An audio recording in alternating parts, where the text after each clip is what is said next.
Hello everyone, my name is Rohan Khanna, welcome to my YouTube channel. आज हम लोग बात कर रहे हैं एक काफ़ी इंटरेस्टिंग चैप्टर की। कुछ बुक्स में इस चैप्टर का नाम थ्योरी ऑफ कंज्यूमर बिहेवियर और कुछ बुक्स में कंज्यूमर इक्विलिब्रियम है। It is one of the most interesting topics that you will study about the consumer. काफ़ी रेलेवेंट है आज के बच्चों के लिए, आज के कंज्यूमर के लिए। एक सिंपल सा सवाल जो ये डील करता है कि एज अ कंज्यूमर आपको कितना कमोडिटी यूज़ करना चाहिए।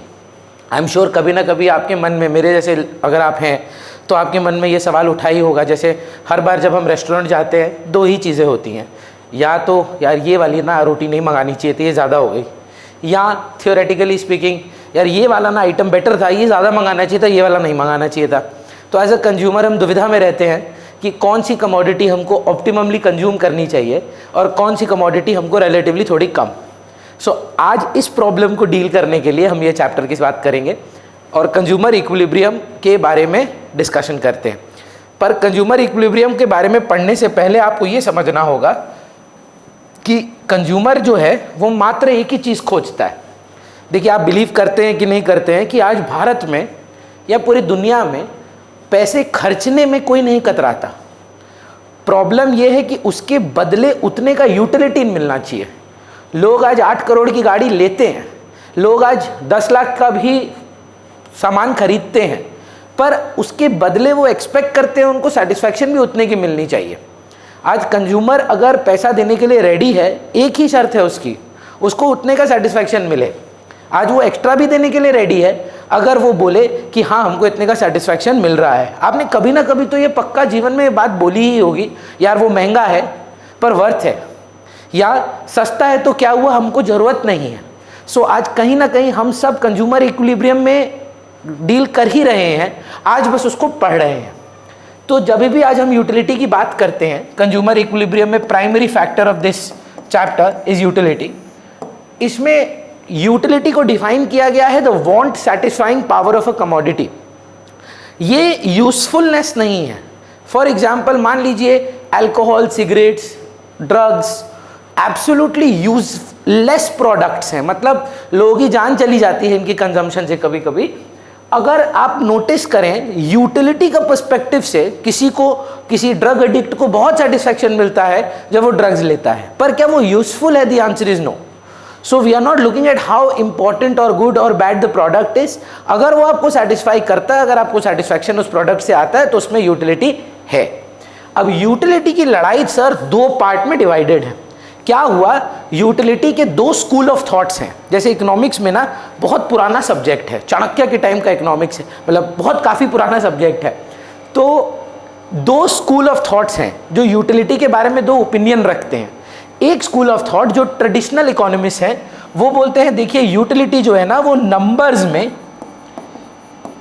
मेजरेबल है, कार्डिनल नंबर्स आपने सुना होगा कभी छोटे बचपन में, that you can measure utility in cardinal numbers. आपको कितने का सेटिस्फैक्शन आ रहा है आप वो रुपए टर्म्स में, इन टर्म्स ऑफ रुपी आप बता सकते हैं।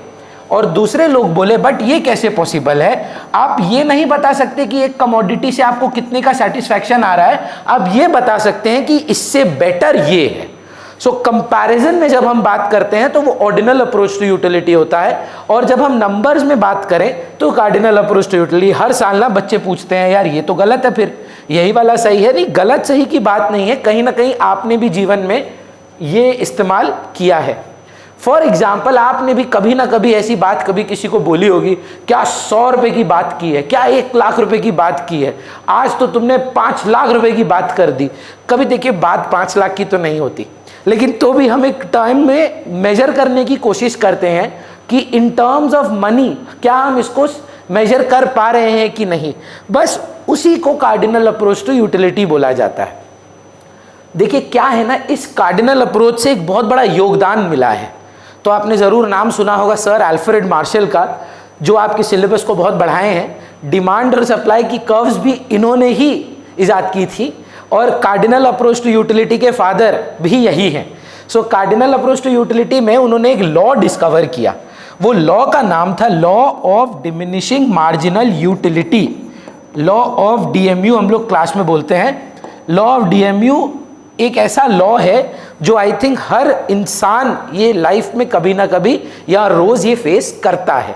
चाहे आप इस लॉ के बारे में पढ़े हैं या नहीं पढ़े हैं, उससे फर्क नहीं पड़ता।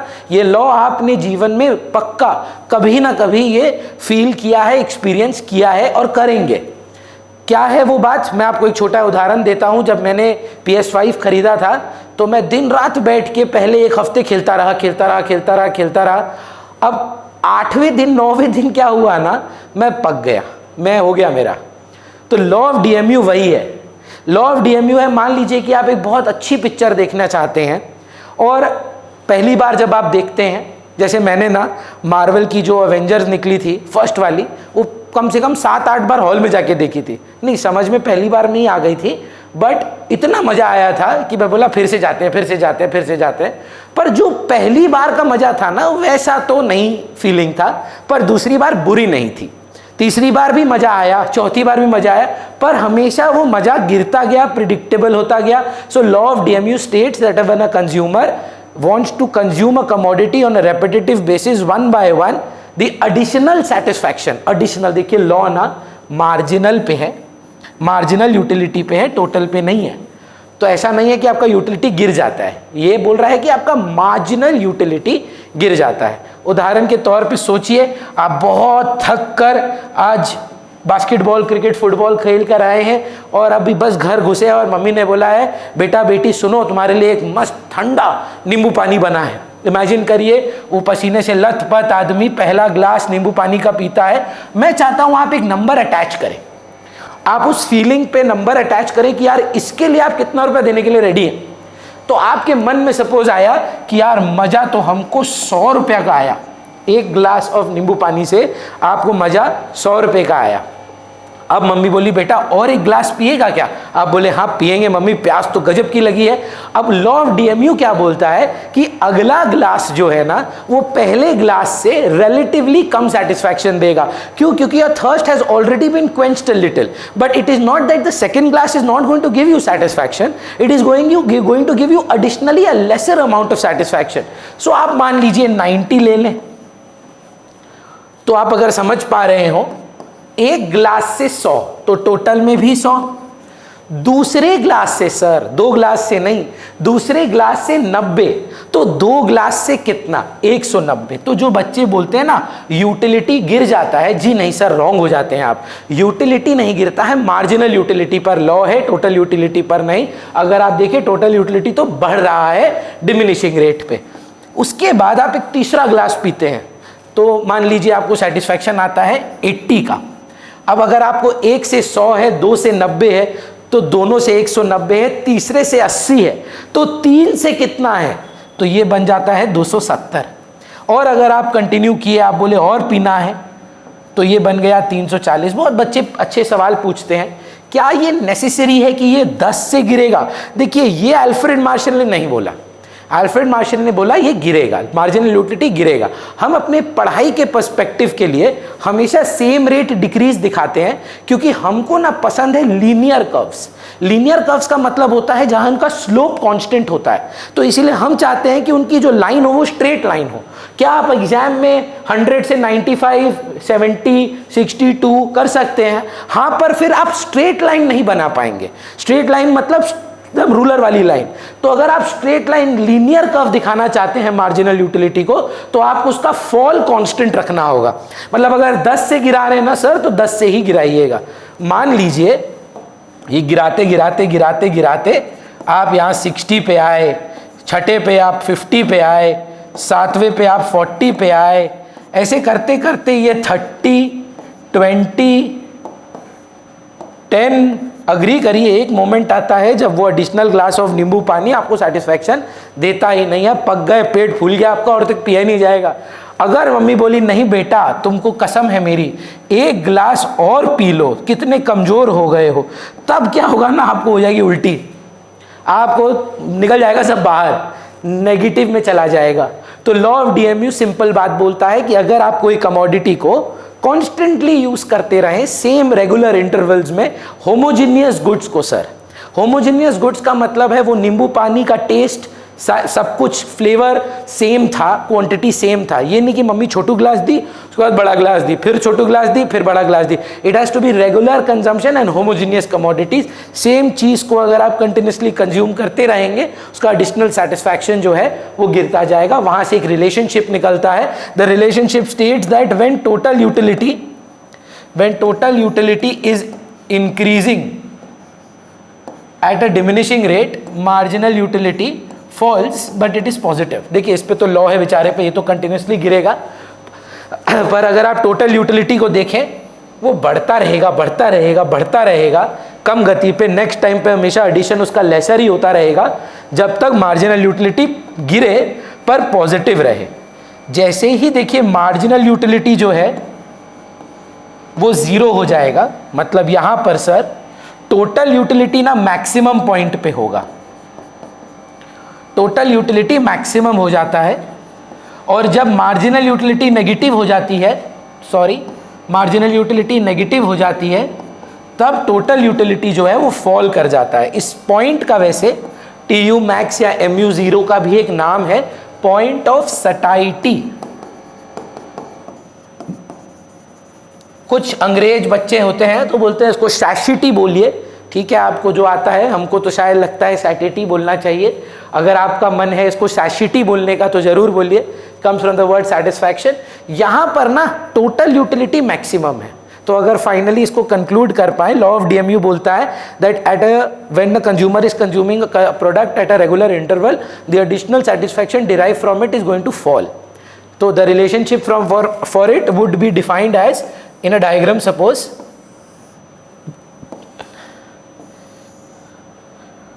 सर देखिए ये होगा आपका टोटल यूटिलिटी कर्व। अब देखिए यहां तक जो टोटल यूटिलिटी बढ़ रहा है वो थोड़ा डिमिनिशिंग रेट पे है, एक्स एक्सिस की तरफ है, तो मार्जिनल यूटिलिटी जो है ना वो गिरता है। फिर ना टोटल यूटिलिटी मैक्सिमम पे आ जाते हैं, और यहां से लेकर आप देखिए तो ये इसको ना जीरो पे लेके आते हैं। यहां पर इसको आप शिफ्ट कर दें थोड़ा सा, और ये इसके यहाँ से काटते हुए जाएगा। जब ये टोटल यूटिलिटी मैक्सिमम रहेगा ना, तब मार्जिनल यूटिलिटी को ज़ीरो होना पड़ेगा, और जब टोटल यूटिलिटी फॉल करेगा तब मार्जिनल यूटिलिटी जो है वो नेगेटिव पे चले जाएंगे। इस पॉइंट का नाम पॉइंट ऑफ सटाइटी है। ये कंज्यूमर का इक्विलिब्रियम नहीं है सर। बच्चे बोलते हैं अगर मेरा यही मैक्सिमम यूटिलिटी है तो मेरे को यहीं रुकना चाहिए, मेरे को यही कंज्यूम करना चाहिए। एक इंपॉर्टेंट एस्पेक्ट आता है प्राइस का। दाम देखकर आप जज करेंगे ना। कोई बहुत गजब की कमोडिटी हो, बहुत सॉलिड, आपको मजा आ रहा है देखकर, पर क्या उसका प्राइस ठीक है? आपको चॉकलेट से बहुत आनंद आ रहा है, 1 लाख रुपए का मजा आ रहा है, सोचिए उसका दाम 1,01,000 है, तो थोड़ी ना आप उसको खरीदना चाहेंगे। जितना आप प्राइस पे कर रहे हैं, सेटिस्फैक्शन आपको जज उसी हिसाब से करना पड़ेगा। तो अगर आप फाइनली इसको लर्न करना चाहते हैं, TU increases at a diminishing rate, MU falls but is positive. When TU is maximum, marginal utility is 0, point of satiety. When TU falls, marginal utility is negative. मैं याद दिलाना चाहूँगा कि ये कोई कंज्यूमर इक्विलिब्रियम नहीं है सर, ये लॉ ऑफ DMU है। कंज्यूमर इक्विलिब्रियम अब हमारा शुरू होता है। अब consumer equilibrium under cardinal approach के 2 हिस्से किए इन्होंने बोला देखिए मान लीजिए आप एक ही कमोडिटी खाते हैं, या दूसरा है आप मल्टीपल कमोडिटी खाते हैं। तो मान लीजिए कि आप एक ही कमोडिटी यूज़ करते हैं, सिंगल कमोडिटी मॉडल में हैं आप, तो एक एग्जांपल के तौर पर आप बताइएगा कि आपको कितना ठो रोटी खाना चाहिए। जैसे यहाँ कलकत्ता में ना बहुत अच्छे अच्छे रेस्टोरेंट्स हैं, हमारा खाना काफ़ी फेमस है। तो मान लीजिए एक बहुत अच्छा रेस्टोरेंट है, बारबेक्यू बोल के, मेरा फेवरेट है, तो हम वहाँ जाके इंडियन खाते हैं कभी कभी। तो वहाँ से एक रोटी का दाम मान लीजिए 100 रुपया है, यह है प्राइस। और मेरे को लगी थी भूख तगड़ी, तो मेरे को जो मैं पहली रोटी खाया ना, मैंने अपने मन में कैलकुलेट किया, अरे कितना मज़ा आ रहा है खा के। मैंने बोला अरे मज़ा तो आ रहा है 150 का। अब मैं बोला ए वेटर भाई साहब, सर एक रोटी और लगेगी। वो बोलता है सर 100 रुपये की पड़ेगी। हाँ, एक लो तो भी 100, दूसरी लो तो भी 100, 2 लो तो 200। मैं दूसरी की बात कर रहा हूँ, उसका दाम भी 200, उसका दाम भी 100। पर देखिए जब आप मार्जिनल यूटिलिटी का बात करेंगे, आपको ना 150 नहीं मिलेगा। आपका सेटिस्फैक्शन जो है वो लॉ ऑफ DMU के हिसाब से गिर जाएगा। तो मान लीजिए हम लोग इसको कॉन्स्टेंटली गिराएंगे 20 से, ये 130 पे आ जाता है। ठीक है, फिर आता है फिर से 100, और ये 110 पे आया। मान लीजिए अब चौथी रोटी है ना, मैं थोड़ा इसमें चेंज कर रहा हूँ, चौथी रोटी में आपको सेटिस्फैक्शन मिल रहा है 101 का। मान लीजिए दो हिसाब से हमारा 90 आना चाहिए, क्योंकि हम 20 से गिरा रहे हैं, हम आपको बस सिखाने के लिए बता रहे हैं। आप पैसे दे रहे हो 100, आपको मजा मिल रहा है 101 का। 1 रुपये का मजा मिल तो रहा है, पर अब बच्चा बोलता है नहीं देखो इसमें तो 50 रुपये का मजा था, इसमें तो 30 रुपये का मजा था, इसमें तो 10 रुपये का मजा था, इसमें तो सिर्फ 1 का है। ये ना सिर्फ 1 नहीं है बॉस, ये ना एक और है। तो अगर आप टोटल मजा कैलकुलेट करो, 1 रोटी से 50, दोनों रोटी से 80, तीनों रोटी से 90 और चौथा रोटी नहीं 4 रोटी से 91।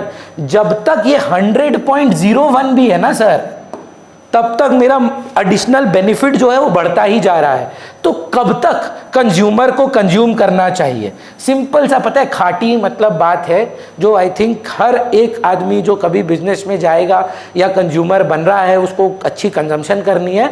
जितना पैसा दे रहे हो उतना मजा मिलना चाहिए, सिंपल सा बात है। नहीं, अगर प्राइस 100 रुपए की है और 120 का सेटिस्फैक्शन है, खरीदो ना, कौन बोल रहा है नहीं खरीदने, और खरीदो। पर लॉ बोलता है ये 120 से 110 होगा, 105 होगा, 100 होगा। जैसे ही ये 100 हो जाए ना, तब रुक जाना। जितना पैसा दिया उतना मजा मिला। तो जब marginal utility is equal to the price of the commodity, the consumer is at an equilibrium. इसको आप देखिए, बच्चों को हम थोड़ा सा कंफ्यूज कैसे करते हैं। There is also something known as marginal utility of money. मतलब हाँ या ना में जवाब दीजिए। पॉकेट में पैसा रखने का भी तो एक अलग मजा है। तो आपको पॉकेट में अगर 1 रुपया है तो आपको कितना मजा आ रहा है? 1 रुपये का 1। ये अज्यूम्ड होता है that marginal utility of money is constant. 2 रुपया है तो कितने का मजा आ रहा है? 2 रुपये का। 10 रुपये है तो कितने का मजा आ रहा है? 10 रुपये का। तो अगर आपके पॉकेट में जितना पैसा है वही आपका मार्जिनल यूटिलिटी ऑफ मनी है। तो हाँ या ना में जवाब दीजिए। MUX by PX should be equal to MUM। यहां पे बात हो रही है 1 रुपए की, 1 रुपी। तो हाँ या ना में जवाब दीजिएगा। जहां मार्जिनल यूटिलिटी और प्राइस इक्वल हो जाए, न्यूमरेटर और डिनोमिनेटर सेम हो जाए, तभी संभव है कि 1 = 1 आए।